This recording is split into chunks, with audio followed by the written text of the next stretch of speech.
ఓం శ్రీ గురుభ్యో నమః. కుజగ్రహ మార్పు అంటే ఒక రాశి నుంచి మరో రాశికి కుజుడు 45 రోజుల పాటు సంచరిస్తూ ఉంటాడు. సహజంగా ఇవన్నీ కూడా గోచారరీత్యా చెప్పబడే ఫలితాలు అంటారు. ఇక్కడ కుజగ్రహ మార్పు అనేది ఏ విధంగా ఉండబోతుంది ద్వాదశ రాశుల్లో తెలుసుకునే ముందు కుజుడు ఏ రోజున మారుతున్నాడో మనం తెలుసుకోవాలి. ముఖ్యంగా కుజగ్రహం వచ్చేటప్పుడు సెప్టెంబర్ 13వ తారీఖున రాత్రి 9:23 కన్యారాశి నుంచి తులారాశిలోకి సంచారం చేస్తారు. అంటే ఎప్పటివరకు అక్టోబర్ 27వ తారీఖున మధ్యాహ్నం 3:42 వరకు కూడా కుజుడు శుక్రక్షేత్రమైన తులారాశిలో సంచారం చేయడం జరుగుతుంది. అంటే సుమారుగా రమారమి 45 రోజుల పాటు ఉంటాడు. అంగారగ్రహం యొక్క కారకత్వాలు మనం తెలుసుకోవాలిగా ముందు.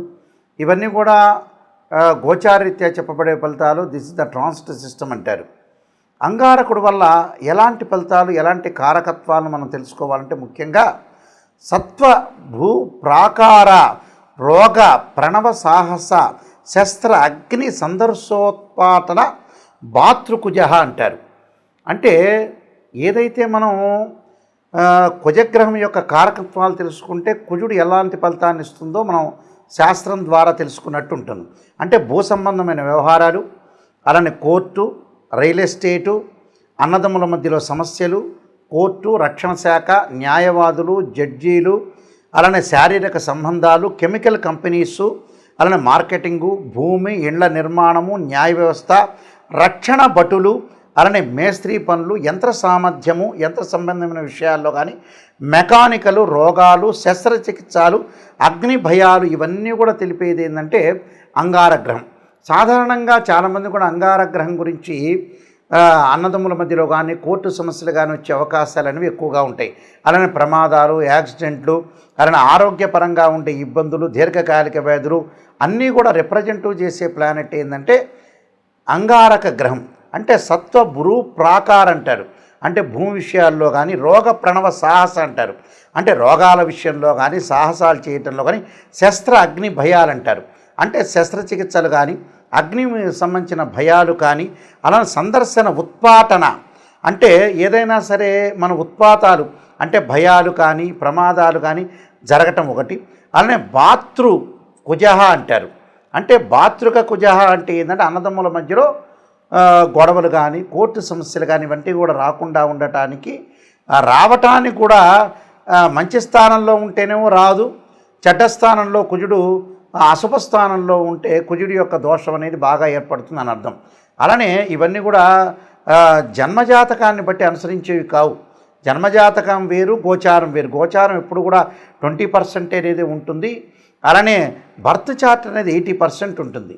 ఎందుకు గోచారం గురువుగారు చూస్తున్నారంటే ఎంతో కొంత మన అదృష్టం అనేది కొంత ఆవగించంతన్నా ఉండాలి కదా అనే విషయంలో గోచారం కూడా ఒక్కొక్కప్పుడు సపోర్ట్ చేస్తుంది. కాబట్టి ప్రతి వాళ్ళు కూడా గోచారరీత్యా ఫలితాలని చెప్పే అవకాశం ఇది ఒకటి ఉంటుంది. కాబట్టి కుజుడు తమ రాశి నుంచి 3, 6, 11 స్థానాల్లో సుఫలితాన్ని ఇచ్చే అవకాశం అనేది ఒకటి ఉంటుంది. కాబట్టి కుజుడు యొక్క ప్రభావం అనేది ద్వాదశ రాశుల మీద ఏ విధంగా ఉందో ఒక్కసారి మనం పరిశీలన చేద్దాం. ద్వాదశ రాశుల్లో 10వ రాశి అయిన మకర రాశి. మకర రాశి వారికి ఏ విధంగా అంగారగ్రహం యొక్క మార్పు ఏ విధంగా ఉందో ఒకసారి చూద్దాం. చతుర్థాధిపతి అయిన కుజుడు, అలానే దశమాధిపతి అయిన అంటే లాభాధిపతి అయిన కుజుడు దశమ స్థానంలో ఉండటం వల్ల అంగారకుడు యొక్క కుజగ్రహం యొక్క ప్రభావం ఏ విధంగా ఉందో ఒకసారి తెలుసుకుందాం. మకర రాశి వాళ్ళకి ముఖ్యంగా ఈ రాశి వాళ్ళకి దశమ స్థానంలో కుజుడు యొక్క సంచారం. అంటే తులారాశిలో అంటే శుక్రుడు యొక్క క్షేత్రంలో అంటే కుజుడు శుక్రుడికి సముడవుతాడు, శుక్రుడు కుజుడికి సముడవుతాడు. అంటే ఎలాంటి ప్రభావం ఉండబోతుంది అనేది మనం చూసుకునేటట్టయితే ఇక్కడ అంగారకుడు దశమంలో ఉంటే ఎలాంటి ఫలితాన్ని ఇస్తాడు అంటే నిత్యం క్లేశ సదా అంటారు, వ్యాధి స్థదా, భోజన దుర్బలం అంటారు. అలానే సదా సంచార ఉద్యోగం దశమస్తే ధరానుతే అన్నారు. అంటే నిత్యం కూడా కుజుడు దశమస్థానంలో ఉండటం వల్ల నిత్యం కూడా మనోవిచారం కలుగుతుందట. క్లేశ సదా అంటే తరచూ రోగాలతోటి అంటే క్లేశ సదా అంటారు. అంటే వ్యాధిస్తథ అంటారు అక్కడ. అంటే తరచూ రోగాల చేత పీడించబడటం ఒకటి, అల్పాహారం అంటే భోజన దుర్బలం అంటే సరైన ఆహారం దొరకదని కాదు ఇక్కడ. అందరూ ఆహారం తింటున్నారు, అందరూ డబ్బులు సంపాదించుకుంటారు, సమయానికి భోజనం చేయలేకపోవటం అని అర్థం. అల్పాహారము, సమయం లేకపోవటం, పని ఒత్తిడి వల్ల సమయం లేకపోవటం. అలానే సదా సంచార ఉద్యోగం దశమస్తే ధరానుతి అంటారు ఇక్కడ. అంటే సదా సంచారం చేస్తారు, అలానే ఉద్యోగంలో కూడా స్థానచలనం జరగటం ఒకటి, అలానే దశమస్తే ధరాను శృతి అంటారు ఇక్కడ. అందువల్ల ఇవన్నీ కూడా కలగ చేస్తాడని అర్థం. దశమ స్థానంలో ఉంటే కుటుంబంలో వారికి ఆరోగ్యం తగ్గే అవకాశాలు ఉంటాయి, చేయు పనులు కష్ట నష్టాలు ఎదుర్కోవటం ఒకటి, దురదృష్టము, దిగులు, విచారము, కోపాలు కలిగే అవకాశాలు ఎక్కువ ఉండటం ఒకటి, అనవసరమైన పని లేని ప్రయాణాలు తగ్గించండి, అధిక శ్రమతోటి కూడే అవకాశాలు ఉంటాయి, వ్యయ ప్రయాసాలు బాగా కలిగే అవకాశాలు ఉంటాయి, వృత్తి ఉద్యోగ వ్యాపారాల యందు కూడా కొంత అధికారుల యొక్క ఒత్తిడి కలిగే అవకాశాలు ఎక్కువగా ఉంటాయి. ఆగ్రహము, కోపము, వివాదము, గ్రాస్పింగ్ పవర్ ఉంది కదా అని ఎక్కువగా మాట్లాడితే కూడా మనకి ఇబ్బందికరమైన వాతావరణం ఎక్కువగా ఉంటుంది. కాబట్టి ఇబ్బందికరమైన వాతావరణం కలగకుండా చూసుకోండి. అంటే ప్రతి విషయంలో కూడా కొంచెం ఆచితూచి అడుగు వేయండి. ప్రతి విషయంలో కూడా మనం కొంత జాగ్రత్తగా ఉండి ముందుకెళ్తే మన లైఫ్ అనేది అనుకూలంగా ఉండే అవకాశం ఒకటి ఉంటుంది. అంటే అంగారకుడి యొక్క మార్పు ఏంటంటే భూ సంబంధమైన వ్యవహారాల్లో కానీ, అగ్రికల్చర్ ల్యాండ్ కానీ, భూమికి సంబంధించిన విషయాలు, వివాదాలు, ఆర్గ్యుమెంట్స్ చేసుకోకుండా చూసుకోవడం చాలా మంచిది. అలానే డాక్టర్స్ కానీ, కెమికల్ కంపెనీస్ వాళ్ళు కానీ, న్యాయవాదులు కానీ తీర్పిచ్చేటప్పుడు జాగ్రత్త ఉండాలి. వృత్తిపరమైన రహస్యాలు అందరికీ కూడా చెప్పటం వల్ల కూడా మనకి ఇబ్బందులు కలిగే అవకాశాలు ఎక్కువ ఉంటాయి. కాబట్టి ఉద్యోగ స్థానంలో కూడా కొన్ని మార్పులు జరుగుతుంటాయి. కాబట్టి నేను పోయే పరిహారాలు మీరు పాటించండి, మీకు మంచి జరిగే అవకాశం అనేది ఖచ్చితంగా ఉంటుంది. ఇక్కడ కుజుడు శుక్రుడికి సముడవుతాడు. శుక్రుడు కూడా కుజుడికి సమత్వం అనేది ఒకటి ఉంది. అక్కడ ఎవరికైతే మనకి కుజుడు ప్రభావం వల్ల ప్రమాదాలు జరుగుతున్న వ్యక్తులు కానీ, ఆరోగ్యపరంగా ఇబ్బందులు కానీ, భూ వివాదాలు కానీ ఉన్న వ్యక్తులు ఎలాంటి మంత్రాలను చదవాలి? నిజంగా చెప్పాలంటే ఆరోగ్యపరంగా ఇబ్బందులు కలుగుతున్నాయి, దీర్ఘకాలిక వ్యాధులు ఉన్న వ్యక్తులందరూ కూడా ఇబ్బంది పడుతున్నారు. వాళ్ళకు ఆరోగ్యపరంగా ఇబ్బందులు కలుగుతున్న వ్యక్తులు ఎలాంటి మంత్రాన్ని చదవాలంటే శరీరే జర్జరీభూతే వ్యాధిగ్రస్తే కళేబరి ఔషధం జాహ్నవీతోయం వైద్యో నారాయణ హరి అనే మంత్రాన్ని చక్కగా చదువుకోండి. అంటే మంగళవారం పూట కుజహోర అనేది ఉంటుంది. ఆ కుజహోరలో ప్రాతకాలంలో ఆ మంత్రాన్ని చదవటం వల్ల దీర్ఘకాలిక వ్యాధులు ఉన్న వాళ్ళకు ఉపశమనం జరిగే అవకాశాలు ఎక్కువగా ఉంటాయి. అలానే గురువుగారండి, నాయకంటి గారు, నాకు ప్రమాదాలు జరుగుతున్నాయండి అని చెప్పేవాళ్ళు తప్పకుండా అంగారకాయుధే శక్తి హస్తాయి ధీమే తన్నో భౌమ ప్రచోదయాత్ అనే అంగారక గాయత్రి మంత్రాన్ని మనం చదువుకోవటం వల్ల చాలా మంచి జరిగే అవకాశాలు ఉంటాయి. అది ఉదయం పూట కుదిరితే ఉదయం పూట చదవండి, లేకపోతే సాయంత్రం పూట అయినా చదువుకోవచ్చు, దాని తప్పేమీ లేదు. అలానే మాకు భూ వ్యవహారాలు ఉన్నాయి, భూమికి సంబంధించిన పంచాయతీలు ఉన్నాయి, అన్నదమ్ముల మధ్యలో గొడవలు జరుగుతున్నాయి అనే వ్యక్తులు తప్పకుండా వాళ్ళు చదవాల్సిన మంత్రం ఏంటంటే, వీలైతే తెలిసిన వాళ్ళు, వేదమంత్రం తెలిసిన వాళ్ళు తప్పకుండా భూసూక్త పారాయణం చేయటం కానీ, ఒకవేళ వేదమంత్రం మాకు తెలియదండి, మేము వేదం నేర్చుకోలేదు అని చెప్పిన వ్యక్తులు, అలాంటి వ్యక్తులు ఏం చేయాలంటే తత్పురుషా విద్యే మహాసేనాయుధీమే తన్నో షణ్ముఖ ప్రచోదయాత్ అనే మంత్రంతో పాటు నాగరాజాయుధే పృథ్వీధరాయుధీమే తన్నో సర్ప ప్రచోదయాత్ అనే మంత్రాన్ని, ఈ రెండు మంత్రాలు చదువుకోవాలి మంగళవారం పూట. చదువుకోవటం వల్ల కోర్టు సమస్యలు, అన్నదమ్ముల మధ్యలో గొడవలు, భూ వివాదాలు పరిష్కారం జరిగే అవకాశాలు ఖచ్చితంగా ఉంటాయి. అలానే కుజదోషం వల్ల వివాహం కాలేదనే వ్యక్తులు కూడా చాలామంది ఉంటారు. జన్మజాతకంలో 2, 4, 7, 8, 12 స్థానంలో కుజుడు ఉంటే కుజదోషం అని, 13 నక్షత్రాల కుజదోషం వర్తించదు. ఆ వర్తించని వాళ్ళు చదవక్కర్లేదు, వర్తించే వాళ్ళు ఉంటారు. కొన్ని రాసుల వాళ్ళకి కుజదోషం ఉంటుంది, కొన్ని రాసుల వాళ్ళకి కుజదోషం ఉండదు, కొన్ని లగ్నాల వాళ్ళ కుజదోషం ఎగ్జంప్షన్ ఉంటుంది, కొన్ని లగ్నాల వాళ్ళ ఎగ్జంప్షన్ ఉండదు. అలాంటి వ్యక్తులు ఏమి చదవాలి అనంటే అంగారకుడి యొక్క ఆరాధన చెయ్యాలి. ఎలాంటి ఆరాధన చేయాలి మరి? అంగారకుడు అంటే కందులు దానం చేయటం మంగళవారం, ఎర్రని వస్త్రము, ఎర్రని గొడుగులు, ఎర్రని చెప్పులు దానం చేయటంతో పాటు అంగారకుడి యొక్క అభిషేకాన్ని చేయాలి. అంగారకుడు అంటే మనకి శివాలయంలో నవగ్రహాలు ఉంటాయి, ఆ నవగ్రహాలు అంగారకుడు ఉంటాడు.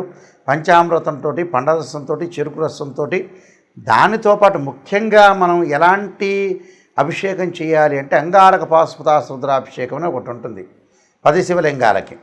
అలానే అంగారకుడు ఎప్పుడైనా సరే అభిషేకం చేసేటప్పుడు దానిమ్మ గింజల రసంతో అభిషేకం చేయటం వల్ల చాలా మంచి జరుగుతుంది. దానితో పాటు బ్రాహ్మణులు చేస్తుండగా మీరు ఎలాంటి మంత్రాన్ని ఉచ్చరించాలి అంటే ఖచ్చితంగా అంగారకాగ్ని శక్తి హస్తాయ ధీమే తన్నో భౌమ ప్రచోదయాత్ అనే మంత్రాన్ని, అలానే ధరణీగర్భ సంభూతం విద్యుత్కాంతి సమప్రభం కుమారశక్తి హస్తంచ మంగళం ప్రణమామ్యం అనే మంత్రాన్ని చదువుకుంటూ ఆ పురోహితుల ద్వారా మన అభిషేకం చేయటం వల్ల ఖచ్చితంగా కుజుడి యొక్క దోషం పోతుంది. అలాంటి జడ్జెస్ కానీ, న్యాయవాదులు కానీ, శస్త్రచికిత్సలు కానీ, మెడికల్ ల్యాబొరేటరీస్ వాళ్ళకి కానీ, మెడికల్ కంపెనీల వాళ్ళకి కానీ, డాక్టర్స్ కానీ ఎవరైనా సరే ఇలాంటి అంగారక పాశుపదాస్త్ర రుద్రాభిషేకము అలానే అంగారక హోమం చేసుకోవటం కూడా చాలా మంచిది. అంగారక హోమానికంటే కూడా చాలామంది అంగారక పాశుపదాస్త్ర రుద్రాభిషేకంతో పాటు అంగారక పాశుపదాస్త్ర హోమం చేసుకుంటే బీజాక్షరాల సంపుటీకరణతోటి హోమం అనేది ఉంటుంది. అలాంటి హోమం చేసుకుంటే చాలా గుడ్ రిజల్ట్స్ వచ్చే అవకాశాలు ఖచ్చితంగా ఉంటాయి. అంటే ఇవన్నీ కూడా అంగారకుడు ఏదైతే మన జన్మజాతకంలో కానీ గోచారరీత్యా కానీ దోషం అనేది ఉంటుందో ఆ దోషానికి మనం ఎట్టి పరిస్థితుల్లో కూడా పరిహారం చేసుకోవాలంటే ఖచ్చితంగా అంగారకుడి యొక్క ఆరాధన చేసుకోవటం అంటే వీలైతే శనివారం కానీ ఆదివారం కానీ 2 జంట సర్పాలను దానం చేయాలి. జంట సర్పాలు అంటే వెండితో చేసింది కానీ లేదా రాగితో కానీ చేసిన సర్పాలు ఏవైతే ఉంటాయో మనకు షాపులో దొరుకుతాయి. అలాంటి జంట సర్పాలని బ్రాహ్మణోత్తముల చేత పూజ చేసి ఒక బ్రాహ్మణ్ణి పిలిచి ఆయనకి వస్త్రదానము, గుడదానము, అలానే కందులు, దాంతోపాటు 2 జంట సర్పాన్ని, అలానే నెయ్యిని, ఆజ్యాన్ని దానం చేయటం వల్ల మనకి మంచి జరిగే అవకాశాలు ఎక్కువ ఉంటాయి. జీవితంలో కుజదోషం పోవటానికి మార్గం ఏమిటి అంటే ఇలాంటి వివాదాలు ఉన్న ఇళ్ళు కొనుగోలు చేయలేకపోతారు, ఇళ్ళు దగ్గరికి వచ్చి లోన్లు రాలేకపోతుంటాయి, ఆ ఇంటి మీద ప్రమాదాలు, పొలాల యొక్క గొడవలు, పక్కింటి వాళ్ళతో ఎదుటి వాళ్ళతో గొడవలు, కాంపౌండ్ వాళ్ళ నుంచి గొడవలు, రియల్ ఎస్టేట్ రంగం సరిగా సాగని వాళ్ళు, కెమికల్ కంపెనీలు నడవని వాళ్ళు, ఇలాంటి వ్యక్తులను అగ్ని వల్ల భయం కలిగే వాళ్ళు, ఇలాంటివన్నీ శస్త్రచికిత్సలు చేసుకోలేని వాళ్ళు, ఆపరేషన్ నేను చేసుకోలేకపోతున్నాను భయం కలిగే వ్యక్తులు కూడా చాలామంది ఉంటారు. ఇలాంటి వాళ్ళందరూ కూడా న్యాయవాద వ్యవస్థలో ఉన్న, పోలీస్ డిపార్ట్మెంట్ వాళ్ళున్నా, ప్రమోషన్ రాని వాళ్ళున్నా, మేనేజ్మెంట్ చేసే వ్యక్తులున్నా, సైన్యంలో పాల్గొన్న వ్యక్తులు కానీ, మెకానికల్ లైఫ్లో అంటే బీటెక్లో మెకానికల్ ఇంజనీరింగ్ చేస్తారు, ఏదో ఒక షాప్ పెట్టుకుంటారు, మెకానిజం అనేది కరెక్ట్గా సాగలేకపోతుంది, వ్యాపార అభివృద్ధి అనేది అనుకూలంగా ఉండదు. అలానే బాలారిష్ట గండదోషాలు, కుజుడితో ఏర్పడే బాలారిష్ట గండదోషాలు, అగ్ని భయాలు ఉన్నట్టుండి ఉలిక్కిపట్టడం, భయం కలిగే అవకాశాలు కొంతమందికి ఉంటాయి. కాబట్టి ఇలాంటి వాళ్ళందరూ కూడా నేను చెప్పిన పరిహారాలు చేస్తే మంచి రిజల్ట్స్ వచ్చే అవకాశం ఎక్కువ ఉంటుంది. కుజుడు గురించి మీరు భయపడాల్సిన పని లేదు. ఇవన్నీ కూడా గోచారీత్యా చెప్పబడే ఫలితాలు. ఇక్కడ ఏదైతే కుజుడు ఏదైతే తులారాశిలో సంచారం చేస్తున్నాడో ఆ తులారాశికి అధిపతి శుక్రుడు. కుజుడికి శుక్రుడు సముడవుతాడు, శుక్రుడికి కూడా కుజుడు సమవుతాడు. కాబట్టి నేను చెప్పిన పరిహారాలు చేయండి, మీకు మంచి జరిగే అవకాశం ఉంది.